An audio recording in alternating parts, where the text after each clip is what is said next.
Bonjour les amis, j'espère que vous allez bien. Aujourd'hui, Inch'Allah, غادي نبارطاجي معكم la recette ديال دي سيجار وفيون هاشي et pommes de terre كيجيو رائعين للغاية، كيجيو زوينين بزاف بزاف وكيتحضروا في واحد الوقت وجيز، ما كياخذوا ليناش واحد الوقت الكبير باش نحضروهم، وراه ساهلين بزاف. حضرتهم الفطور وبغيت نبارطاجي معكم هاد لا غوسيت. كيف ما كتشوفوا كيجيو رائعين للغاليه وكيجيو معلكين بالفرomاج. اذا بالنسبه للمقادير اللي غادي نحتاجو باش نوجدوا هاد لي سيغار هادو بالكفته والبطاطا، غادي نحتاجو 300 غرام ديال الورقه ديال البسطيله، كنحتاجو جوج حبات كبار ديال البطاطا مقطعين دي بتي كاري، كنحتاجو حبه ديال البصله مشلضه، 200 غرام ديال الكفته، 200 غرام ديال موزاريلا، وكنحتاجو ايضا 4 ديال القطع ديال الكيري، جوج مغارف كبار ديال القشده الطريه، كريمه ديال الطبخ، وجوج معالق كبار ديال المعدنوس. غادي نسمو هاد لي سيغار ديالنا بالثومه غبره، بالكوزه، باليبزار والزنجبيل والخرقوم والملحه. اذا اول حاجه كنعملوها هي كنسلقوا داك البطاطا ديالنا في واحد لاكاسرول اللي كنوضعوا فيها الماء كيكون مغلي من قبل. كنوضعوا داك البطاطا اللي كنقطعوها مربعات صغيره فحال البطاطا اللي كنستعملوها في الطورتيه. اذا كنسلقوا البطاطا ديالنا في الماء ومع شويه ديال الملحه حتى كتسلق لينا البطاطا، من بعد كنصفيوها من الماء وكنحتفظوا بها جانبا حتى غادي نحضروا الحشوه ديالنا، عاد غادي نوضعوا البطاطا فيها. اذا الطريقه ديال التحضير ديال هاد لي سيغار هادو راه سهله بزاف، يمكن لكم تستعملوهم دي سيغار او لا تعملوهم في الفورما ديال البريوات. اذا هنا في الوقت اللي تسلق فيه البطاطا غادي نوجد الحشو ديالي اللي خصني نشحر داك البصله. اذا في واحد المقلاة على نار معتدله كنوضعوا مقدار ديال واحد 3 ديال المغارف كبار ديال زيت الزيتون، يمكن لكم تستعملوا زيت المائده. كنوضعوا داك حبه ديال البصله اللي كتكون مشلضه، كنشحروا داك البصله ديالنا مع داك الزيت البلديه حتى تدبال علينا داك البصله، عاد من بعد غادي نضيفوا الكفته وباقي العناصر. اذا كنخلطوا داك البصله ديالنا مع داك شويه ديال الملحه اللي بقات لينا، الملح كيبقى على حسب الذوق، كنملحوا به الحشو ديالنا وكنخلطوا داك البصله مع داك الملحه والزيت البلديه على نار معتدله حتى تنزل لينا داك البصله. من بعد عاد غادي نضيفوا الكفته اللي غادي نحتاجو هنا 200 غرام ديال الكفته، كميه اللي ماشي كبيره مقارنه مع اننا غادي نحضروهم بالبطاطا، راه كينسموا لينا داك البطاطا ديالنا وكيجيو المذاق ديالهم زوين بزاف. هاد لي سيغار هادو وشي حاجه اللي كتجي ساهله كتحضر بالزربه وما كتاخذ ليناش واحد وقت كبير. اذا بعد ما ضفت الكفته ديالي على داك البصله كنخلطها جيدا وكنحاول انني نمزج داك الكفته مع البصيله، ومن بعد عاد غادي نضيف التوابل ديالي على الخليط اللي هي نص ملعقه صغيره ديال الزنجبيل، نص ملعقه صغيره ديال الخرقوم، نص ملعقه صغيره ديال اليبزر، شويه ديال الثومه غبره وشويه ديال الكوزه. اللي ما توفرتلوش الثومه غبره يقدر يضيف واحد فص ديال الثومه يحكو، ولكن يصوتيه في الاول مع داك البصله ديالنا في البدايه. وكنخلطوا الكفته ديالنا مع داك البصله والتوابل جيدا حتى كينسجموا لينا. راه الكفته راه ما خصهاش طيب بزاف باش ما كتنشف ليناش الكفته وما كتيبش. من بعد ما كتنسجم داك الكفته مع داك البصله والتوابل غادي نضيفوا من بعد داك البطاطا ديالنا اللي سلقناها وصفيناها. اذا من بعد ما تسلقت داك البطاطا وصفيناها من داك الماء ديال اللي تسلقت فيه، كنوضعوها على داك الخليط ديال الكفته والبصله والتوابل وكنخلطوا كل شيء حتى كتنسجم لينا البطاطا، كتاخذ داك المذاق ديال التوابل وكيتخلط لينا البطاطا مع الكفته. ومن بعد عاد غادي نضيفو 4 ديال الحبات ديال الكيري، 2 معالق كبار ديال المعدنوس اللي كيكون طري باش كينسم لينا الحشو ديالنا.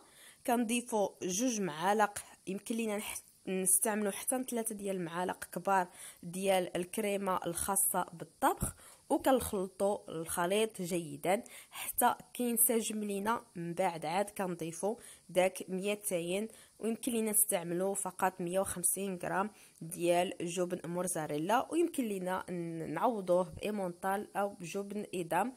اذا خصنا نستعملوا اجبان في هذا الحشو هذا باش كنزيدوا نلددوا لا فارس اللي غادي نفرسيو بها لي سيغار ديالنا. كيجيو بنان بزاف وما كيجيش غلاب فيهم المذاق ديال البطاطا.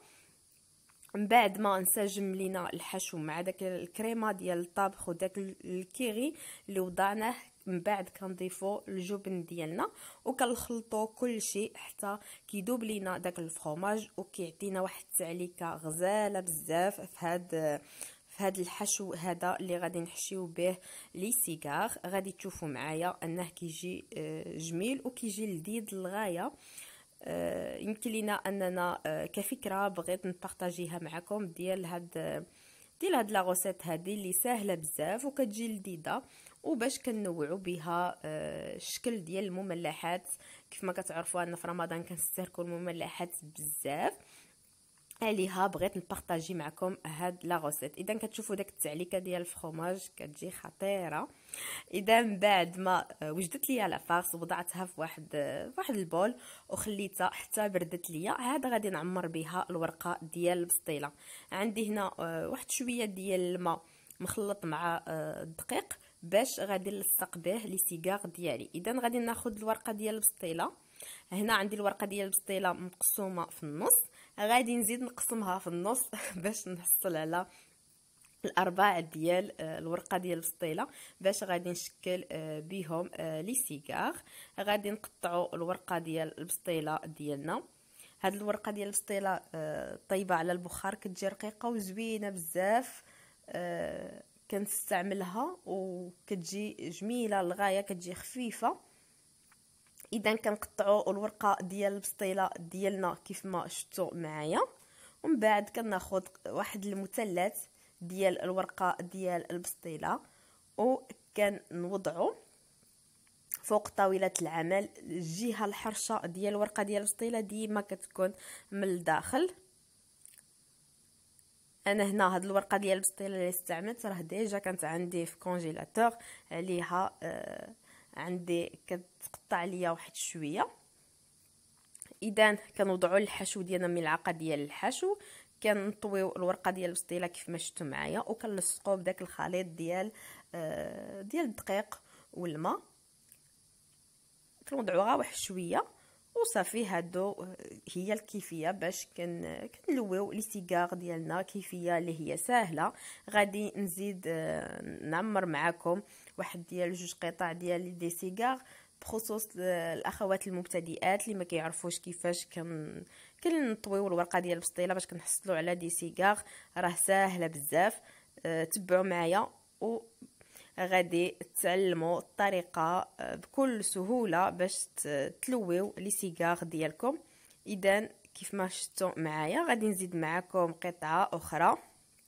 كناخذوا الورقه ديال البسطيله كنوضعوها في طاوله العمل، كنوضعوا ملعقه ديال الحشو، كنشكلوا الحشو ديالنا على هذا الشكل هذا كيف ما شفتوا معايا. كنطويو الورقه، كنوضعوا شويه ديال داك الخليط ديال الدقيق والماء وكنطويو لي سيغار ديالنا. لي سيغار ديالكم يمكن لكم انكم تقليوهم في الزيت، كما يمكن لكم انكم طيبوهم في الفران. راه كيجيو في كلتا الحالتين كيجيو مزيونين. الا بغيتوا طيبوهم في الفران دهنوا من قبل لي سيغار ديالكم، ولا اذا شكلتوهم على شكل بريوات دهنوهم بشويه ديال الزيت، عاد دخلوهم للفران اللي كيكون مسخن على 200 درجه حتى كتحمر لكم داك الورقه ديال البسطيله وكيكونوا جاهزين. انا هنا غادي نقليهم في الزيت. ملي كنقليو لي سيجار ديالنا في الزيت، ضروري ان الزيت خصو يكون مسخن من قبل مزيان. اذا كيف ما شفتوا معايا راه كيخرجوا لينا واحد الكميه لا باس بها، كميه معقوله. اذا غادي نقلي معكم واحد الكميه ديال لي سيجار اللي غادي نقدمها في الفطور. ما غاديش نقلي الكميه كلها، يمكن لكم انكم تحتفظوا بهاد لي سيجار هادو في الثلاجه لمده ديال 3 ايام، ما كيوقع ليهم والو، تستهلكوهم بالصحه والراحه. اذا غادي نقلي لي سيجار ديالي حتى كيتحمروا ليا، كياخذوا داك اللون الذهبي. من بعد كنقدموا لي سيجار ديالنا، كيجيو رائعين للغايه، خصوصا ملي كيكونوا سخان، كيكونوا لذاذ بزاف بزاف. نتمنى ان لا غوسيت ديال اليوم تكون نالت الاعجاب ديالكم، ونتمنى انكم تجربوها حيت كتجي زوينه بزاف، شي حاجه اللي سهله ولذيذه في نفس الوقت. اذا كنستمر كنقلي لي سيجار ديالي حتى كيتحمروا ليا، كياخذوا داك اللون الزوين اللي كيشهي. ومن بعد كنوضع داك لي سيجار في صحن التقديم، زينته بواحد الوريده بقشور الطوماط. ووصلنا لنهايه الحلقه. نتمنى ان لا فيديو ديال اليوم تكون نالت الاعجاب ديالكم. نتمنى انكم تجربوا لا غوسيت وتتركوا لي تعاليقكم سواء الايجابيه او السلبيه في لا فيديو. وشكرا بزاف لدعمكم وتشجيعاتكم، ودمتم في